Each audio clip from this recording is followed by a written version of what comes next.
L'un des premiers dilemmes que l'on rencontre lorsqu'on se lance dans la couture, c'est le choix de la machine. Le plus important consiste à déterminer quelles fonctions vous seront nécessaires. Il n'est pas utile de partir sur un modèle trop sophistiqué si vous n'êtes pas certaine que la couture vous plaira. Mais gardez également à l'esprit qu'une machine bon marché ne sera pas toujours une bonne affaire.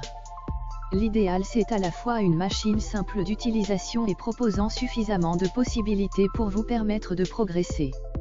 Pour bien choisir sa machine à coudre, il est important de prendre en compte ses désirs créatifs et le temps que l'on souhaite y consacrer, occasionnel ou régulier, reprise, habillement, décoration, patchwork, broderie ou encore le type de tissu que l'on souhaite travailler.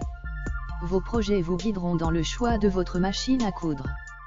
Quel que soit le budget que l'on souhaite investir ou l'usage que l'on attend de sa machine à coudre, elle doit proposer les points de couture de base, points droits, points zigzag et boutonnières, de préférence automatique en un temps, à défaut en 4 temps.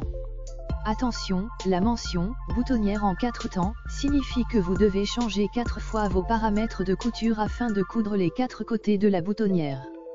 Sur une chemise, cela peut être fastidieux. Le point pour couture stretch, ou élastique, s'avère utile pour travailler les tissus extensibles comme le jersey par exemple.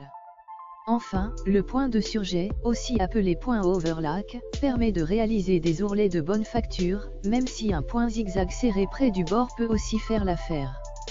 La machine à coudre doit proposer un minimum de pieds presseurs, ou pieds de biche, 4 dans l'idéal, un classique, un pour les fermetures éclairs, un pour les boutonnières et éventuellement un pose-bouton, pour cadrer les boutons.